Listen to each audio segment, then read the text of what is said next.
আকাশবাণী আগরতলা। স্থানীয় সংবাদ পড়ছি নন্দিতা রায়। মুখ্যমন্ত্রীর জন আরোগ্য প্রকল্পে এখন পর্যন্ত রাজ্যে ১,৯০,৬৪৫ পরিবারের ৪,২১,৭২৭ জনকে আয়ুষ্মান কার্ড দেওয়া হয়েছে।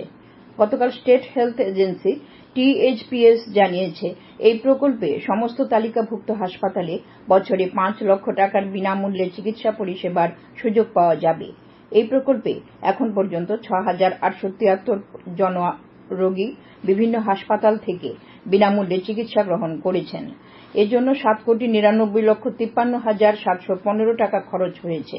উল্লেখ্য, গত ১৫ ফেব্রুয়ারি মুখ্যমন্ত্রী ডা মানিক সাহা মুখ্যমন্ত্রী জন আরোগ্য প্রকল্পের সূচনা করেছিলেন। দেশে আজ পরিসংখ্যান দিবস পালন করা হবে। মূল অনুষ্ঠানটি নয়াদিল্লির ক্যান্টনমেন্টের মানেকশ সেন্টারে আয়োজিত হচ্ছে। অনুষ্ঠানের প্রধান অতিথি হিসেবে উপস্থিত থাকবেন ষোড়শ অর্থ কমিশনের চেয়ারম্যান ড অরবিন্দ পানাগারিয়া, জাতীয় পরিসংখ্যান কমিশনের চেয়ারম্যান অধ্যাপক ড রাজীব লক্ষ্মণ কারান্দিকর এবং পরিসংখ্যান ও কর্মসূচি বাস্তবায়ন মন্ত্রকের সচিব ড সৌরভ গর্গও অনুষ্ঠানে অংশগ্রহণকারীদের উদ্দেশ্যে বক্তব্য রাখবেন। এছাড়াও পদস্থ আধিকারিক, বিশ্বব্যাংকের মতো আন্তর্জাতিক সংস্থার প্রতিনিধি এবং অন্যান্যরাও এই অনুষ্ঠানে অংশ নেবেন। এদিকে আজ রাজ্যেও পরিসংখ্যান দিবস পালন করা হবে। সকাল ১১টায় রবীন্দ্র শতবার্ষিকী ভবনে পরিসংখ্যান দিবসের অনুষ্ঠানে উপস্থিত থাকবেন পরিসংখ্যান মন্ত্রী বিকাশ দেববর্মা। উল্লেখ্য, পরিসংখ্যান ও অর্থনৈতিক পরিকল্পনার ক্ষেত্রে অধ্যাপক প্রয়াত প্রশান্ত চন্দ্র মহালনোবিশের উল্লেখযোগ্য অবদানের স্বীকৃতি স্বরূপ তাঁর জন্মবার্ষিকীকে পরিসংখ্যান দিবস হিসেবে পালন করা হয়। আসন্ন রথযাত্রায় একগুচ্ছ সতর্কতামূলক ব্যবস্থা গ্রহণের সিদ্ধান্ত নিয়েছে পশ্চিম জেলা প্রশাসন। পশ্চিম জেলার জেলাশাসক ড বিশাল কুমার গতকাল আগরতলায় সাংবাদিকদের জানান, আগামী ৭ থেকে ১৬ জুলাই পর্যন্ত রথযাত্রা উৎসব পালিত হবে রাজ্যে। আগরতলায় মূলত ৬টি সংস্থা রথযাত্রায় অংশ নেবে। এর মধ্যে জগন্নাথ বাড়ি থেকে মূল রথযাত্রা বের হবে। তিনি জানান, গত বছরের কুমারঘাট রথযাত্রা উৎসবে মর্মান্তিক দুর্ঘটনার পরিপ্রেক্ষিতে এবছর বেশ কিছু সতর্কতামূলক ব্যবস্থা গ্রহণ করা হয়েছে। এবার রথ উৎসবে রথের উচ্চতা ৫ মিটারের বেশি রাখা যাবে না।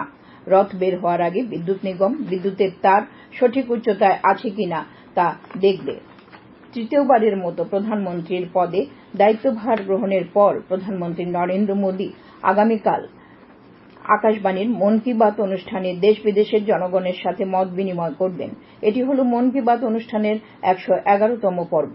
জনগণ মন কি বাতের জন্য ভাবনা, চিন্তা ও পরামর্শ টোল ফ্রি 1800117800 নম্বরে শেয়ার করতে পারেন। এছাড়া নরেন্দ্র মোদী অ্যাপ অথবা মাইগভ ওপেন ফোরামে জমা দিতে পারেন। উত্তর জেলায় বেটি বাঁচাও বেটি পড়াও প্রকল্পে অনলাইন স্মার্ট ক্লাস বিজ্ঞাপন গতকাল থেকে চালু করা হয়েছে।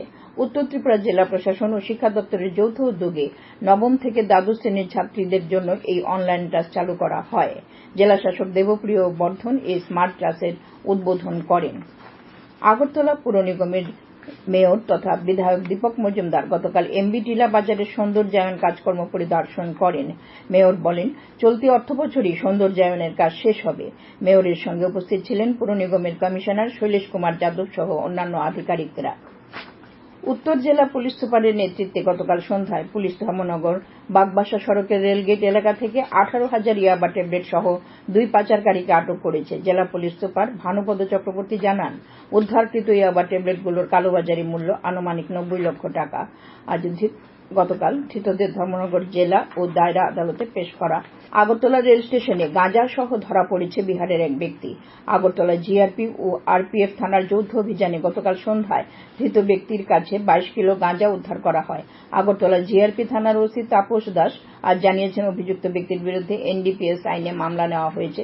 তাকে আজ আদালতে হাজির করা হবে।